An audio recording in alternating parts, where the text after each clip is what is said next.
Hello दोस्तों। Continuous glucose monitoring device diabetes वाले patients के मैनेजमेंट में काफ़ी कॉमनली यूज़ होती है। आज हम बात करेंगे ये कंटिन्यूस ग्लूकोज मॉनिटरिंग डिवाइस का बेस्ट उपयोग कैसे किया जाए। लोग ये महंगा डिवाइस खरीद तो लेते हैं, कई बार इसके सेंसर्स खरीद लेते हैं, यूज़ करना चालू तो कर देते हैं, लेकिन अक्सर जो है इसका बेस्ट यूज़ करना उनको नहीं आता, कैसे इससे फ़ायदा ले सके इसको समझने का प्रयास करेंगे ताकि आप अपने डिवाइस से बेस्ट उपयोग कर सके और उसका बेस्ट फ़ायदा ले सके और अपनी डायबिटीज़ कंट्रोल को बेटर बना सके। टॉपिक पर जाने से पहले जो लोग हमारे चैनल पर नए हैं उन्हें रिक्वेस्ट करूँगा कि चैनल को सब्सक्राइब करें, वीडियोस को लाइक करें, शेयर करें, फॉलो करें, कमेंट करें, पूरा देखिए।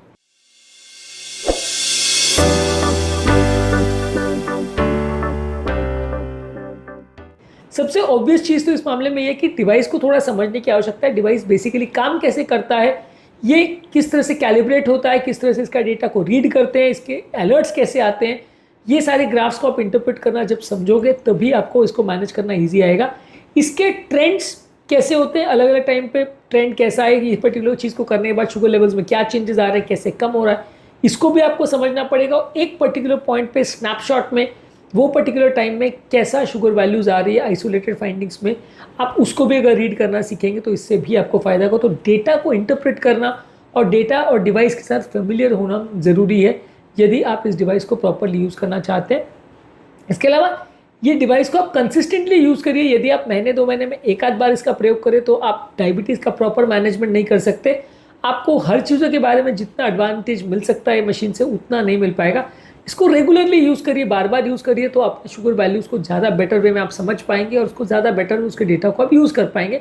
पर हाँ, डेटा को बार बार रिव्यू करना भी ज़रूरी है, चेक इन करना भी ज़रूरी है। आप खाली सेंसर पहन के निकल गए और उसका ट्रेंड को आपने कुछ मॉनिटर ही नहीं किया, देखा ही नहीं, तो क्या समझ में आएगा। आपको उसके पैटर्न्स को आपको समझना पड़ेगा, उससे इन्फॉर्मेशन निकालनी पड़ेगी कि ये चीज़ मैंने खाया तो मेरा शुगर इतना बढ़ा, ये चीज़ मैंने नहीं किया तो शुगर मेरा इतना कम हुआ, या ये एक्सरसाइज करी तो शुगर इतना कम हुआ। ये ट्रेंड्स को जब आप समझोगे, इसके डेटा को रिव्यू करोगे, तभी आप इसको बेटर वे में यूज़ कर सकते हो, तभी आप इसका बेस्ट उपयोग कर सकते हो।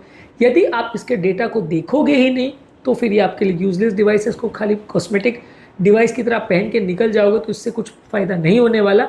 रेगुलरली इसके डिवाइस के डेटा को आपको चेक करना पड़ेगा, या तो किसी डॉक्टर की मदद लेनी पड़ेगी ताकि वो आपको डेटा से इंटरप्रेट करके डेटा बता सके, फ़ायदा क्या कर सकते हैं, क्या नुकसान हो सकता है, क्या क्या चीज़ों को करने की आवश्यकता है। ये सारी चीज़ों में डॉक्टर आपको गाइड कर सके या कोई नर्स गाइड कर सके, इसलिए फिर आपको उनकी मदद लेनी होगी। इसके अलावा आपको कुछ अलर्ट सेट करने पड़ेंगे हाई और लो ग्लूकोज के हिसाब से, ताकि एक पर्टिकुलर लेवल पर या उससे ऊपर नीचे शुगर आने पर आपको एक अलार्म मिल जाए और आप उसके हिसाब से एडजस्ट कर सके। तो आप क्या अलर्ट सिस्टम चाहते हैं, किस तरह से आप फ्रीक्वेंसी और सेंसिटिविटी अलर्ट की चाहते हैं, ये आप बेटर वे में खुद ही डिसाइड कर सकते हैं। इसमें आप पर्सनल प्रेफरेंसेस सेट कर सकते हैं।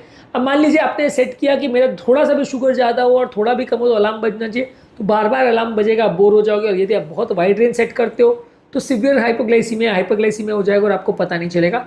तो आपकी प्रेफरेंस के हिसाब से कितना शुगर का आपको अलार्म सेट करना है, क्या आपके पैरामीटर्स होने चाहिए, वो आप डिसाइड कर सकते हो। और उसके हिसाब से आप कितना अलार्म आपको चाहिए और क्या क्या चीज़ें आप उस हिसाब से करना चाहते हो, उसके हिसाब से आप इसको एडजस्ट कर सकते हैं।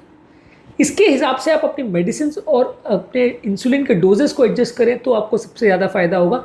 जब आप अपने दिन भर के ग्लूकोज के ट्रेंड्स को रेगुलरली मॉनिटर करें, उसको समझें, उसका प्रयोग करें अपनी दवाइयों को एडजस्ट करने में, तो आपको एक्चुअल फ़ायदा देखने को मिलेगा। यदि आप इसको अपनी दवाओं का एडजस्टमेंट में यूज़ नहीं करते तो आपको उतना ज़्यादा फ़ायदा नहीं मिलेगा। इसके अलावा जब कभी भी आपको कोई स्पेसिफिक प्रॉब्लम आ रही है या कोई चीज़ समझ में नहीं आ रही है तो आपके डॉक्टर और हेल्थ केयर प्रोवाइडर के साथ डिस्कस करें और वो आपकी दवाइयों को बेटर वे में एडजस्ट कर सकेंगे यदि आप खुद से वो करने में सक्षम नहीं है तो। इसके अलावा आप अलग अलग फूड का इम्पैक्ट भी अपने डाइट पर समझ सकते हैं कि ये पर्टिकुलर तरह का खाना खाने में मुझे कितना फ़र्क पड़ रहा है, मेरे शुगर में कितना ट्रेंड्स आ रहा है, कितना बढ़ रहा है, कितना कम हो रहा है, आप समझ पाओगे। मान लीजिए आप बाहर खाने करने के कोई आपको लगा यार एक मिठाई खाने से मेरा शुगर कितना बढ़ जाएगा, आप उसको इग्नोर कर देते हो और मिठाई खा लेते हो। लेकिन जब आप सीजीएम से चेक करते हो तो आपको पता चलेगा कि ये पर्टिकुलर खाना खाने के बाद मेरा ग्लूकोज कितना बढ़ा, बाहर मैंने जो नूडल्स खाए उसके बाद मेरा ग्लूकोज कितना बढ़ा, बाहर मैंने जो जाके चाट पकौड़ी खाए जो मुझे लग रहा था बहुत लो कैलोरी, उसके बाद शुगर कितना बढ़ा, कितना कम हुआ, मेरे बॉडी ने उसे कैसे टॉलरेट किया। ये सारी चीज़ों का प्लान आउट कर सकते हो। अपने खाने के पहले के बिहेवियर और खाने के बाद के बिहेवियर, आपके स्पेसिफिक फूड्स के प्रति कैसा बॉडी का बिहेवियर है, ये सारी चीज़ों को समझने में आपकी मदद हो सकती है। तो इसके हिसाब से आप अपनी न्यूट्रिशन और अपनी मील को भी प्लान कर सकते हैं। इसके अलावा आप ओवरऑल ट्रेंड्स को भी समझ सकते हैं कि डेली आपके शुगर का ओवरऑल ट्रेंड कैसा चल रहा है, दिन के टाइम शुगर कैसा चलता है, रात के टाइम शुगर कैसा चलता है। कौन से पर्टिकुलर टाइम में जब आपकी शुगर वैल्यूज़ बहुत ज़्यादा आती है, कौन से पर्टिकुलर टाइम पे आपकी शुगर वैल्यूज़ कम आती है, उस हिसाब से आपकी दवाइयों के डोजेज और उसके टाइमिंग्स को भी एडजस्ट किया जा सकता है। तो ये भी एक इंपॉर्टेंट चीज़ है।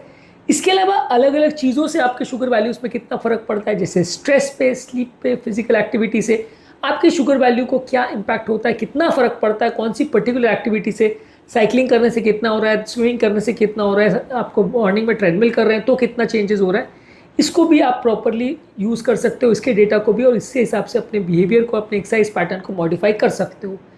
इसके अलावा आप अपने आप को ग्लूकोज मैनेजमेंट के बारे में, उससे संबंधित टेक्नोलॉजी के संबंधित और डायबिटीज़ के बारे में प्रॉपर एजुकेट करें तो इससे भी आपको फ़ायदा मिलेगा। इससे कोई अगर ट्रेनिंग प्रोग्राम इसके लिए संबंधित है तो उसको अटेंड कर सकते हैं। तो ये सारी चीज़ों से आप अगर खुद को एजुकेट करते हैं तो डिवाइस को आप बेटर वे में यूज़ कर सकते हैं। यदि आप डिवाइस को खाली ला के पहन लेते हैं तो उससे उतना फ़ायदा नहीं होगा, आपको उसको यूज़ करना सीखना पड़ेगा, तो आप बेटर वे में उसको यूज़ कर सकते हैं। इसके अलावा आप आपकी हेल्थ केयर टीम के साथ कोलैबोरेट कर सकते हैं। जो भी आपका डेटा आ रहा है उसको आप रेगुलरली आपके डॉक्टर के साथ कंसल्ट करिए कि उसका ग्लूकोज ट्रेंड कैसा आ रहा है, और उसके हिसाब से इन्फॉर्म डिसीजंस लीजिए, उसके हिसाब से दवाइयाँ चेंज करिए। और अगर आपको कोई स्पेसिफिक इश्यूज़ आ रहे हैं तो उसमें प्रॉपर फीडबैक आपके डॉक्टर को दीजिए और उनसे प्रॉपर फीडबैक लीजिए, तो आप बेटर वे में उसको यूटिलाइज कर सकते हो। यदि कोई प्रॉब्लम आ रही है, कोई इंपॉर्टेंट इश्यूज़ आ रहे हैं तो ट्रबल शूटिंग करने की आवश्यकता है। डिवाइस को भी रेगुलरली कैलिब्रेट करवाने की आवश्यकता है, क्योंकि कई बार डिवाइस की कैलिब्रेशन गड़बड़ हो जाती है तो वैल्यूज़ गलत आने लगती है। और अगर कोई प्रॉब्लम स्पेसिफिक आ रही है तो आपके जो कंपनी के सर्विस प्रोवाइडर है उनसे आप मिल सकते हो, तो वो डिवाइस को बेटर वे में ऑप्टिमाइज़ कर सकते हैं। नहीं तो डिवाइस आप यूज़ करते रहोगे और वो गलत डेटा देता रहेगा, तो इसमें आप बेटर वे में एडजस्ट करने के लिए कंपनी के साथ भी कोलैबोरेट कर सकते हो।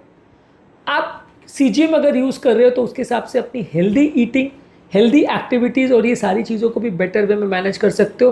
क्या आप खाना चाहते हो, कैसा बैलेंस डाइट आपको लेना है, क्या चीज़ें आपके लिए अच्छी है, क्या चीज़ें बुरी है, मेंटल स्ट्रेस को कैसे मैनेज करना है, उसके हिसाब से अपने ग्लूकोज के चेंजेस को कैसे मैनेज करना है, और स्ट्रेस को कम करने के लिए कौन सी एक्टिविटी आपके लिए ज़्यादा अच्छी है, कौन सी बुरी है, ये सारी चीज़ों में भी डायरेक्ट और इनडायरेक्ट डेटा आपको मिलता है।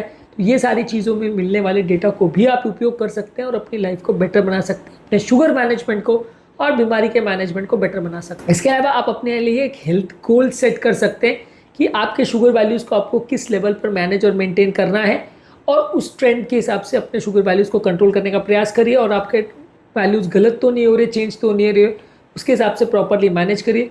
यदि आप सक्सेसफुली इससे मैनेज और मेंटेन कर पा रहे हो तो उस सक्सेस को सेलिब्रेट भी करिए कि आपने अपने शुगर वैल्यूज़ को बेटर वे में मैनेज किया और आपके वैल्यूज़ पहले से बेटर आ रहे हैं। यदि आपका शुगर कंट्रोल्स पिछले वीक के कंपैरिजन में इस हफ्ते ज़्यादा बेटर आया, उसके अगले हफ्ते और ज़्यादा बेटर आया, तो उसको भी आप सेलिब्रेट कर सकते हैं, ताकि ओवरऑल आप उसको और ज़्यादा अच्छी तरह से यूज़ कर सको और ज़्यादा मोटिवेटेड हो सको और बेटर वे में अपने डायबिटीज़ को मैनेज कर सको।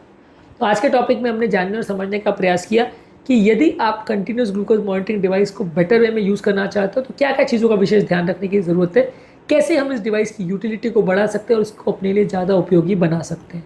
उम्मीद करूँगा कि आज के टॉपिक में कुछ नई बातें जानने को मिली होगी। कंटिन्यूस ग्लूकोज मॉनिटरिंग के इंडिकेशंस पे, उसके कॉन्ट्राइंडिकेशंस पे, उसके इफेक्ट्स और साइड इफेक्ट्स पर, ये सारी चीज़ों पर हमने अलग अलग वीडियोस किए हैं। इसको कैसे आप बेस्ट यूज़ कर सकते हो, उस पर ओवरव्यू भी हमने किया है। इन वीडियोस को ज़रूर चेकआउट करें। टॉपिक एंड करने से पहले जो लोग हमारे चैनल पर नए हैं उन्हें रिक्वेस्ट करूँगा कि चैनल को सब्सक्राइब करें, वीडियोस को लाइक करें, शेयर करें, फॉलो करें, कमेंट करें, पूरा